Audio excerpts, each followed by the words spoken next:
الحمد لله الذي هدانا لهذا وما كنا لنهتدي لولا أن هدانا الله لقد جاءت رسل ربنا بالحق ثم الصلاة والسلام والتحية والإكرام على الرسول المسدد والمصطفى الأمجد سيدنا ونبينا وطبيب نفوسنا وحبيب قلوبنا ومحبوب إلهنا العالمين أبي القاسم المصطفى محمد اللهم صل وعلى أهل بيته الطيبين الطاهرين المعصومين المنتخبين المنتجبين الذين أذهب الله عنهم الرجس وطهرهم تطهيرا ولعنة الله على أعدائهم أجمعين من الآن إلى قيام يوم الدين. أما بعد فقد قال رسول الله صلى الله عليه وآله وسلم اللهم صل محمد ومحمد رحم الله عبدا أعان ولده على بر بلندتر صلوات اللهم صل محمد ومحمد ود الفرج. دعا کر رہا ہوں اللہ رب العزت آپ تمام مومنین کی حاجات شریعہ کو پورا فرمائے، آپ کی اطاعت و عبادات کو قبول فرمائے. خداوند متعال ہم سب کو اپنی بندگی اور اطاعت کی توفیق عطا فرمائے. خداوندہ ہمارے بیماروں کو شفا عطا فرما، ہمارے مرحومین کی مغفرت فرما، جن مرحومین کے لیے آج نام دیے گئے ہیں ان سب کی مغفرت فرما. خدایا اس مرکز و سینٹر کو آباد و شاد فرما. دین مبین اسلام کے خدمت گزار، قرآن کے خدمت گزار دنیا کے جس کونے میں ہیں سب کی توفیقات خیر میں اضافہ فرما. میرے اللہ ان مجالس کے توسط سے تو دعاؤں کو قبول کرتا ہے. میرے اللہ کافی مومنین مشکلات میں ہیں، بحق کے چہاردہ معصومین سب کی مشکلات کو دور فرما. میرے اللہ ہمارے امام کے ظہور میں تاجیل فرما، امام کے اعوان و انصار میں شمار فرما. بار دیگر اپنی اپنی دعاؤں کی استجابت کے لیے بلندتر صلوات.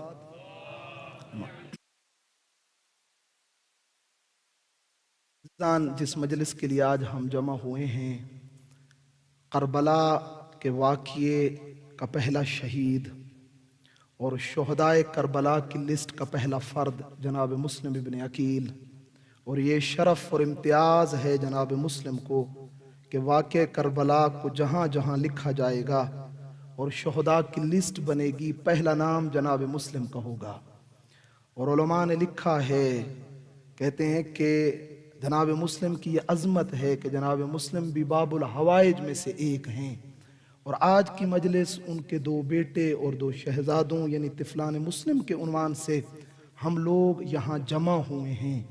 واقعاً آل عقیل نے بہت ساری قربانیاں دی ہیں قرآن کی سربلندی اور دین کی سربلندی کے لیے.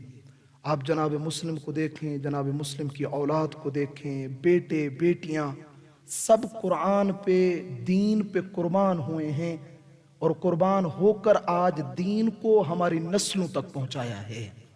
عزیزان یہ اس تربیت کا نتیجہ تھا جو جناب مسلم کی اور خاندان نبوت کی تھی کہ ان بچوں نے بھی قرآن اور دین کی سربلندی کے اس شجرے میں اپنا پاکیزہ خون شامل کیا.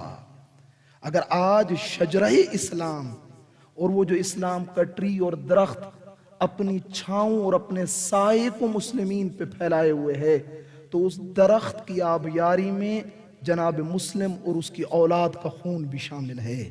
وہ تربیت تھی، واقعاً عظیم تربیت تھی. میں مختصراً جس موضوع کی طرف توجہ آپ کی دلانا چاہوں گا وہ یہی تربیت ہے.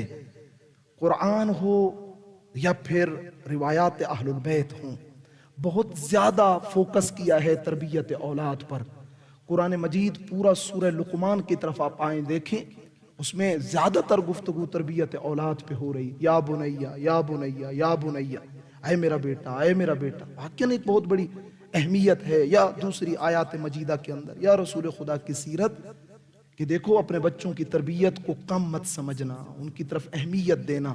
اور یہ یوں نہیں ہے، تربیت اولاد جیسے ہر دن کھانا ضروری ہے، ہر دن پانی ضروری ہے ہماری زندگی میں، ویسے ہی ہماری زندگی ہمارے بچوں کی تربیت ضروری ہے۔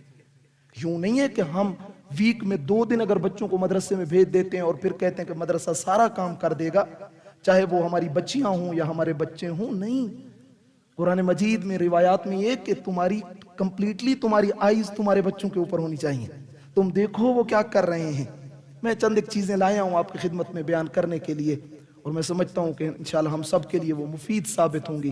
یہی روایت جس کو میں نے ابتدائی گفتگو میں تلاوت کرنے کا شرف حاصل کیا، اللہ کے رسول فرما رہے ہیں رحم اللہ عبدا اعانا ولدہ علی برہ، فرمایا خدا رحمت نازل کرے اس باپ پر اور اس مرد پر کہ جو اپنے بیٹے کو نیک بنانے میں اس کی مدد کرے، اس کو نیک بنانے میں، اس کو اچھا بنانے میں اس بچے کی مدد کرے۔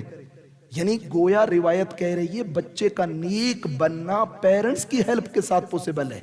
بچہ خود بخود نیک نہیں بن سکتا، بچہ خود بخود اچھا انسان نہیں بن سکتا، اس کی فاؤنڈیشن کے لیے اس کے پیرنٹس کو سٹرگل کرنی پڑے گی، ان کو زحمت اٹھانی پڑے گی۔ اور پھر روایت ایسے آگے چلتی ہے اور روایت کہتی ہے وَبِالْإِحْسَانِ إِلَيْهِ، خدا رحمت نازل کرے اس ماں باپ پر اور اس مرد پر کہ جو اپنے بچوں کے لیے احسان، ان کے ساتھ نیکی کرے، ان کی ضروریات کو پورا کرے، وَالتَّعَلُّفِ لَهُ، اور ان سے محبت کرے، انہیں اگنور نہ کرے، ان کو ٹائم دے۔ محبت کا مطلب قطعاً یہ نہیں ہے میرا بچہ تو میرے دل میں رہتا ہے میں تجھ سے بہت، نہیں، ان کو وقت دے۔ وَتَعْلِيمِهِ وَتَعْدِيبِهِ، اور ان کو جو ان کا بیزک ان کی ضروریات ہیں نالج کے اعتبار سے، علم کے اعتبار سے، وہ ان کو دے اور ان کو ادب سکھائے۔ عزیزان اگر آپ آئیں اور روایات کی طرف نگاہ کریں، رسول خدا سے پوچھا گیا یا رسول اللہ کون سی فیملی کامیاب فیملی ہے اور کون سی کمیونٹی کامیاب کمیونٹی ہے دنیا کے اندر؟ وہ جو بزنس میں بہت آگے، اچھی بات ہے، ہونا چاہیے۔ وہ جو سپورٹس میں بہت آگے، ہونا چاہیے، اچھی بات ہے، بری بات نہیں۔ وہ جو دوسرے کی، یہ ساری چیزیں اچھی ہیں، لیکن رسول خدا فرما رہے ہیں میرے نزدیک وہ فیملی کامیاب ہے اور وہ کمیونٹی کامیاب ہے جس میں بچوں کی تربیت پہ فوکس کیا جاتا ہو، جس میں بچوں کی تربیت کو اہمیت دی جاتی ہو۔ یہ کہنے کے بعد پھر ایک اور حدیث ارشاد فرمایا اگر دنیا میں تم جنت کی خوشبو کو سمیل کرنا چاہتے ہو اور استشمام اور سونگھنا چاہتے ہو، فرمایا اس فیملی یا کمیونٹی میں چلے جاؤ جس فیملی یا کمیونٹی میں بچوں کی تربیت کی جا رہی ہو۔ وہ فیملی اور وہ جگہ پہ تمہیں جو بچہ ملے گا جس کی تربیت کی جا رہی ہے، پھر یوں روایت ارشاد فرمایا ان الولد الصالح ریحانۃ من ریحانین الجنہ، فرمایا نیک بچہ کہ جس کی اچھی تربیت کی جا رہی ہے وہ جنت کے باغوں میں سے ایک باغ ہے، جنت کے پھولوں میں سے جو ہے وہ ایک پھول ہے۔ عزیزان، دین مبین اسلام ہمیں بیدار کرتا ہے، ہماری توجہ جو ہے وہ اپنی طرف دلاتا ہے۔ میں سٹارٹنگ میں مجھے آپ سے عذر خواہی کرنی تھی اپنی آواز کے حوالے سے، لیکن وسط میں جیسے مجھے یاد آیا، معاف کیجئے گا اگر بات کو پہنچانے میں تھوڑی دقت ہو رہی ہو۔ میں کوشش کر رہا ہوں کہ آسان لفظوں میں آپ تک جو ہے وہ مطالب پہنچاؤں۔ عرض کر رہا تھا آپ خدمت میں، جہاں ہمارا دین دنیاوی انویسٹمنٹ کی بات کرتا ہے کہ اگر آپ کے پاس کہیں سے کچھ سرمایہ یا کچھ مال آیا ہے، اچھا ہے آپ اس کو حلال بزنس میں انویسٹ کرو تاکہ اس سے حلال رزق تم تک پہنچے۔ اپنے آپ کو فری مت رکھو، کوشش کرو جتنا ہو سکے، اسٹرگل کرو، حلال رزق لے کر آؤ اور وہ کماؤ۔ جہاں پر دین مبین اسلام دنیا کے مال کی انویسٹمنٹ کی بات کرتا ہے، وہیں اسلام آخرت کی انویسٹمنٹ کی بھی بات کرتا ہے۔ کہتے ہیں دیکھو دنیا میں تم نے شورٹ ٹائم رہنا ہے، انویسٹمنٹ ہونی چاہیے، انویسٹ کرنا چاہیے، لیکن خیال کرنا وہیں جہاں دنیا کی انویسٹمنٹ کر رہے ہو، دنیا میں انویسٹمنٹ کر رہے ہو، وہیں پہ آخرت کی انویسٹمنٹ بھی تمہارے ذہن سے دور نہ جائے کہ تم نے آخرت کے لیے کیا انویسٹ کیا ہے، کچھ آخرت کے لیے بھی کیا ہے یا نہیں کیا ہے، آخرت کے لیے بھی ہونا چاہیے انویسٹ۔ اور فرمایا بہترین انویسٹمنٹ آخرت کے لیے انسان کا اس دنیا میں نیک اور با تربیت اولاد کا چھوڑ جانا ہے۔ اگر تم ایک نیک اولاد چھوڑ جاتے ہو، فرمایا یہ بہترین انویسٹمنٹ ہے تمہارے لیے کہ جو تمہارے بعد، اور پھر یوں میرے اور آپ کے 6 امام صادق علیہ الصلوۃ والسلام، پھر یوں حدیث ارشاد فرمائی فرمایا میراث اللہ عز وجل، میراث اللہ عز وجل من عبدہ المؤمن ولدا یعبدہ من بعدہ، فرمایا خداوند متعال کی طرف سے بہترین میراث اور انہیریٹنس اور بہترین گفٹ ایک عبد مومن کے لیے اس کا وہ بیٹا ہے جو اس کے مرنے کے بعد اللہ کی عبادت کرے، اللہ کی عبادت کرے۔ گویا کیا مطلب؟ یعنی یہ دنیا سے جا رہا ہے، یہ دنیا سے جا رہا ہے، لیکن پھر ایک عبادت گزار اپنی نسل میں چھوڑ کے جا رہا ہے تاکہ قیام قیامت اس کا سجدہ ہوتا رہے اور اس کے باپ کو بھی اس سے جو ہے وہ فائدہ پہنچتا رہے۔ اور میں نے یوں روایت میں دیکھا، فرمایا وہ باپ کہ جس نے اچھی تربیت اگر اپنی اولاد کی کر دی ہے اور مطمئن ہو گیا ہے کہ میری اولاد نمازی ہے، میری اولاد روزہ دار ہے، میری اولاد دین پہ قربان ہونے کے لیے ہر وقت ہم وقت تیار رہے گی، فرمایا اس باپ کو موت کے وقت گھبرانا نہیں چاہیے، موت کے وقت گھبرانا نہیں چاہیے، کیونکہ یہ اپنے لیے ایک زادرہ چھوڑ کے جا رہا ہے، ہم جس کو صدقہ جاریہ بولتے ہیں۔ اولاد سب سے بڑا صدقہ جاریہ ہے عزیزان۔ پانی نل لگوا دینا کسی جگہ پہ، ٹیوب ویل کرا دینا، صدقہ جاریہ، بکس لکھ دینا صدقہ جاریہ، کہیں پہ شیلٹر بنا دینا لوگ سائے میں بیٹھ، صدقہ جاریہ۔ سب سے بہترین صدقہ جاریہ نیک اولاد کا ہونا ہے۔ آپ کی اولاد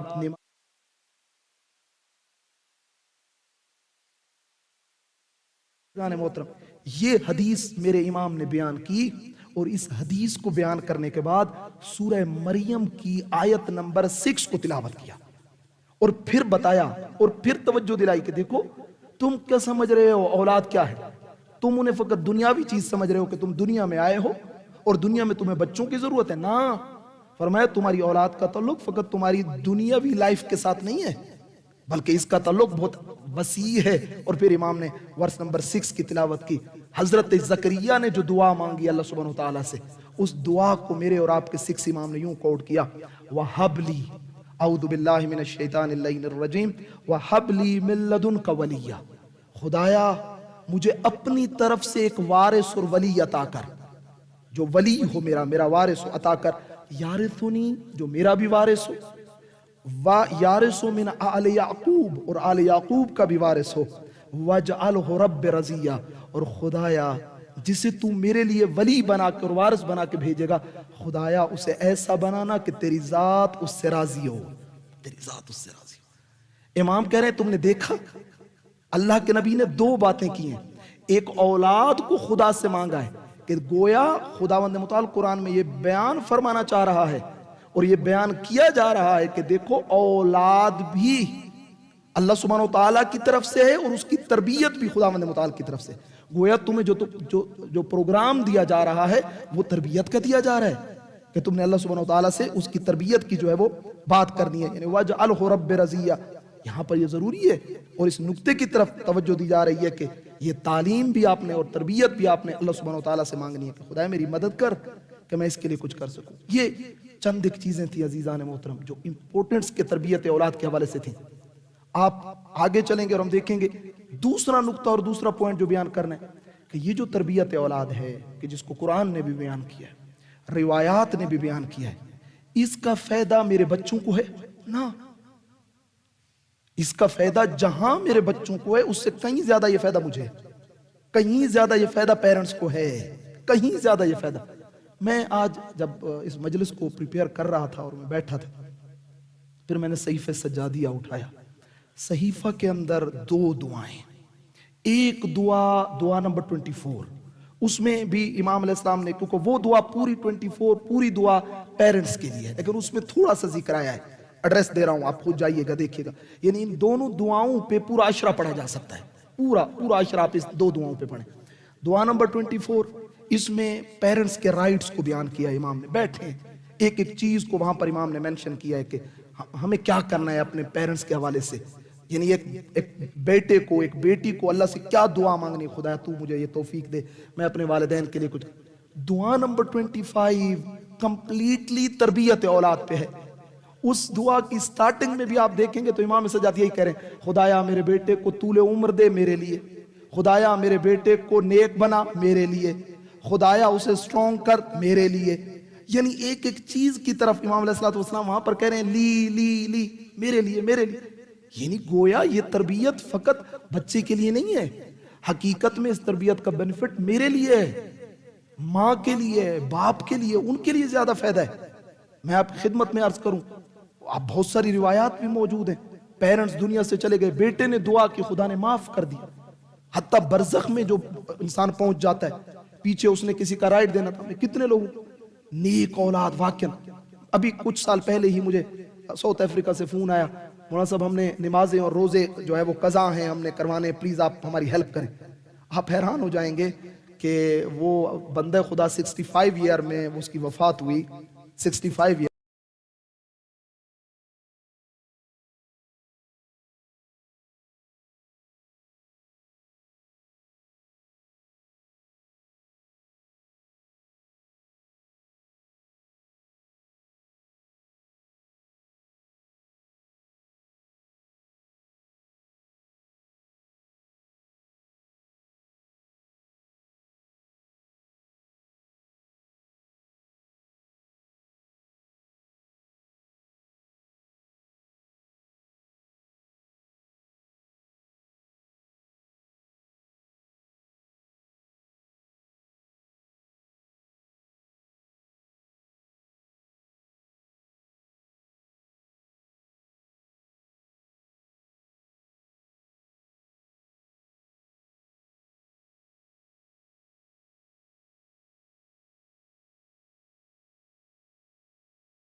میں کمی کی اور میرا حق کو انہوں نے ضائع کیا. کس چیز میں؟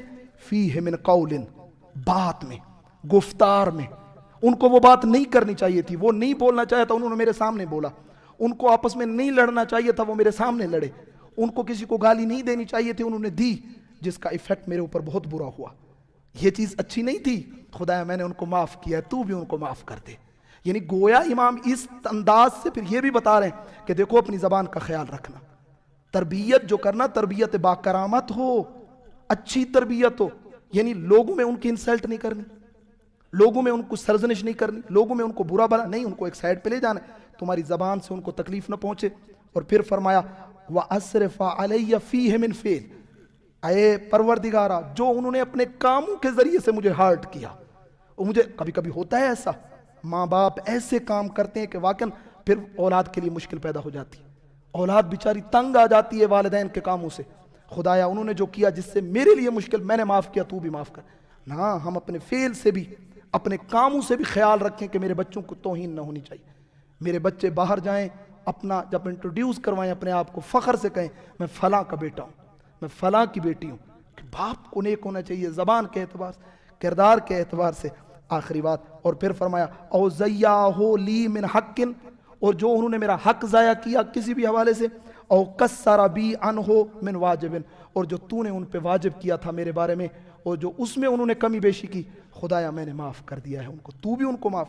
عزیزان، تربیت جو ہے وہ اچھی ہونی چاہیے، وہ تربیت باعظمت ہونی چاہیے، وہ تکریم والی تربیت ہونی چاہیے.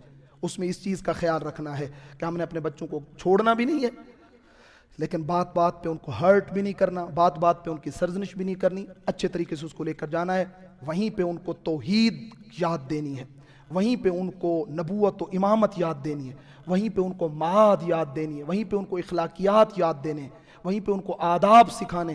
معصوم نے فرمایا اس سے پہلے کہ تمہاری اولاد اور تمہارے بچے بڑے ہو جائیں اور ان کے دل سخت ہونے لگیں، اس سے پہلے ان کے دل میں ان تمام تر چیزوں کو ڈال دو، تمام تر چیزوں کو. شرح جو کی ہے استاد حسین انصاریان نے اسی دعا نمبر 25 کی، اس میں عجیب فرمایا تمہیں پتہ ہے کہ محبت محمد و آل محمد جو تم نے اپنے بچوں کے دل میں ڈالنی ہے اور بچوں کو ان کی مجالس میں لے جانا ہے، بچوں کے لیے ٹائم نکالنا ہے. کبھی کبھی بچوں کے لیے ٹائم نکالیں، کویسچن آنسر کا. بچہ آپ کو، میرا بیٹا آپ کو دین سے ریلیٹڈ کوئی کویسچن کرنا ہے، آپ کے ذہن میں کوئی چیز ہو، کوئی بات ہو جو آپ کو شبہ ہو، ڈاؤٹ ہو، پلیز میرے ساتھ بیٹھو، وقت نکالو. امام فرماتے ہیں جس نے بھی یوں فرماتے ہیں جس نے بھی اپنی اولاد کے دل میں ہم 14 کی محبت کو ڈالا، گویا اس نے اپنے بچوں کو انشور کر دیا. اس کے بچے بیمہ ہو جائیں گے، کیونکہ ہماری محبت اور ہماری ولایت کسی کو بھی بہت دور نہیں جانے دیتی ہے. ہماری محبت کا وہ معجزہ ہے جو 1 گھنٹے میں حور کو علیہ السلام بنا دیتی ہے. یہ ہماری محبت ہے. ہم آئیں آج اپنے بچوں کے دلوں میں محبت اہل بیت کو ڈالیں، محبت خاندان. اور اسی لیے فرمایا ادبوا اولادکم، محبت رسول اللہ و محبت آل رسول اللہ. ان کی محبت کے ساتھ ہم اپنے بچوں کی تربیت کریں. عزیزان، شب غم ہے، مصیبت کی رات ہے. یہ چند عرائض تھے جو میں نے آپ کی خدمت میں پیش کیے. ہماری توجہ کا ہونا ضروری ہے، ہماری اٹینشن کا ہونا ضروری ہے، ہم اس کو ایزی نہ لیں. ہاں عزیزان، جن بچوں کی شہادت اور جن کی مجلس کے لیے آج ہم لوگ جمع ہوئے ہیں، جناب مسلم کے 2 لال، 2 بیٹے، عجیب کم سنی میں یہ 2 بچے شہید ہوئے ہیں. بڑے بیٹے کا نام محمد، چھوٹے بیٹے کا نام ابراہیم. بڑے کی عمر 9 سال، چھوٹے کی عمر 7 سال. کیا اس عمر کے بچوں کو بھی گلے کاٹ کے مارا جاتا ہے؟ خدا آپ کو کربلا لے جائے. کربلا سے تھوڑے فاصلے پہ نہر فرات بہ رہی ہے، وہاں پہ 2 گنبد آپ کو نظر آئیں گے. جب زوار پوچھتا ہے یہ 2 جنگل میں 2 کس کی قبریں ہیں، آواز آتی ہے مسلم کے 2 بیٹوں کی قبریں ہیں جو نہر فرات پہ جو ان کو شہید کر دیا گیا. ہاں عزادارو، اب روایات جو ہے وہ مختلف ہیں. ایک مشہور روایت ہے کہ یہ دونوں شہزادے اپنے باپ کے ساتھ آئے، یہ مشہور ہے، لیکن جو مستند ہے وہ یہی ہے کہ شہزادے کربلا میں امام کے ساتھ تھے، امام حسین کے ساتھ تھے، اپنے امام پہ قربان ہونے کے لیے آئے تھے. عزیزان، ادھر ہوا ہے عصر عاشور، امام حسین گھوڑے کی زین سے زمین پہ آئے ہیں. ایک مرتبہ کربلا کے میدان میں آوازیں گونجی، لوگوں جنہوں نے اجر رسالت دینا ہے آؤ خیام میں اجر رسالت دے دو۔ لوگ آئیں ہاتھوں میں آگ اٹھا کر۔ علماء نے لکھا ہے اس سے پہلے کہ خیام کو آگ لگاتے رسول کی بیٹیوں کے سروں سے چادریں چھینی گئی ہیں۔ عزادارو اس کے بعد خیام کو آگ لگی، امام حسین کے یتیم دوڑنے لگے، بچے بکھرنے لگے۔ ہاں عزادارو ادھر ہوئی ہے شام غریباں، محرم قریب ہے دل کھول کے روئیے گا۔ ہاں عزادارو ادھر ہوئی ہے شام غریباں، علی کی بیٹیوں نے بچوں کو اکٹھا کرنا شروع کیا ہے۔ کچھ بچے مل گئے، کچھ بچے گھوڑوں کے پاؤں میں مارے گئے، کچھ بچوں کے کپڑوں کو آگ لگ گئی، کچھ نہ مل سکے۔ جو نہیں مل سکے نا ان میں سے ایک یہ جناب رقیہ کے دو بیٹے ہیں، جناب مسلم کے دو بیٹے ہیں۔ ماں کربلا کے میدان میں ڈھونڈ رہی تھی، بچے میدانوں میں بکھر گئے تھے، بچے تھے دوڑ رہے تھے، دوڑتے دوڑتے بہت آگے نکل گئے تھے۔ ہاں عزادارو بہت دور چلے گئے تھے۔ مختصر کروں، بلاخر ظالم کے ہاتھ میں لگے، یہ ملعون پکڑ کے لے گیا ابن زیاد کے پاس۔ ابن زیاد کی جب نگاہ پڑی اور پتہ چلا کہ یہ مسلم کے بیٹے ہیں، ہاں ابن زیاد کو دشمنی تھی جناب مسلم ابن عقیل کے ساتھ، اس ملعون نے حکم دیا ان دو بچوں کو سخت ترین زندان میں رکھا جائے، سختی کی جائے۔ شیخ عباس قمی نے احسن المقال کے اندر ان بچوں کی شہادت کو لکھا ہے۔ وہ لکھتے ہیں ان بچوں کے ساتھ کیا حالت تھی، ان کو ہر روز مغرب کے وقت کھانا ملتا تھا، پورا دن بھوکے رہتے تھے، مغرب کے وقت کھانا ملتا تھا۔ کھانا کیا ہوتا تھا؟ گرم پانی کے 2 گلاس اور 2 خشک روٹیاں۔ جب چند دن گزرے ہیں نا، بڑے بھائی نے چھوٹے سے کہا کھانا تو ایک ٹائم ملتا ہے، اے میرے بھائی بہتر ہے روزہ رکھ لیا جائے۔ آغا لکھتے ہیں پورا سال جناب مسلم کے بیٹوں نے روزہ رکھا ہے۔ عزادارو جب 1 سال مکمل ہوا ہے نا، آخر سال بڑے بیٹے نے، بڑے بھائی نے چھوٹے سے کہا کہ اے بھائی یہ جو روز کھانا دینے آتا ہے آج اس کو اپنا تعارف نہ کرائیں، اپنے آپ کو انٹروڈیوس نہ کروائیں کہ ہم کون ہیں۔ کہا کہ کہیں مارنے نہ لگ جائے۔ کہا کیا ہوگا، پہلے کون سی آسانی میں ہے، مارے گا تو مار لے گا۔ اس نے کھانا رکھا ہے، کھانا رکھ کے مڑنے ہی لگا ہے کہ ایک مرتبہ ایک ڈری ہوئی آواز اس کے کانوں پہ آئی۔ فرمایا یا ایوہ الرجل یا ایوہ الشیخ، یہ رکا ہے، کہا اجازت ہے ایک سوال پوچھ لیں۔ کہاں پوچھو، کیا سوال ہے؟ پہلا سوال مسلم کے بڑے بیٹے نے یہ پوچھا اتعرف محمد المصطفیٰ، کیا تو محمد مدینے والے محمد کو جانتا ہے؟ جب اس نے کہا ہے نا کہ تو محمد کو جانتا ہے، کہاں محمد مصطفیٰ میرے رسول ہیں، میں اس کا امتی ہوں۔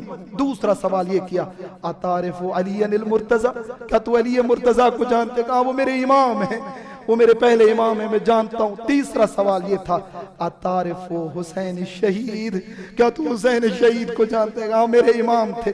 چوتھا سوال یہ تھا عزادارو اتعرف مسلم ابن عقیل، کیا مسلم ابن عقیل کو بھی جانتا ہے؟ کہا میرے مولا کا میسنجر تھا، سفیر تھا، کوفہ میں آیا تھا، اہل کوفہ نے وفا نہ کی، گلا کاٹا، بدن کو کوفے کی گلیوں میں پھرایا گیا۔ کہا بس جس مسلم پہ رو رہا ہے ہم اس کے 2 بیٹے ہیں۔ یہ جملے سننے تھے عزادارو، یہ شخص ماتم کرنے لگا، رونے لگا، معافی مانگنے لگا۔ کہا مجھے معاف کر دو، میں نے تمہارے ساتھ اچھا سلوک نہیں کیا۔ محشر کے دن رسول کی بیٹی کو کیا جواب دوں گا کہ تیرے بچے آئے تھے، میں خشک روٹیاں دیتا رہا، میں نے ان کے ساتھ اچھا سلوک نہ کیا، مجھے معاف کر دو، جاؤ زندان کا دروازہ کھلا ہے چلے جاؤ۔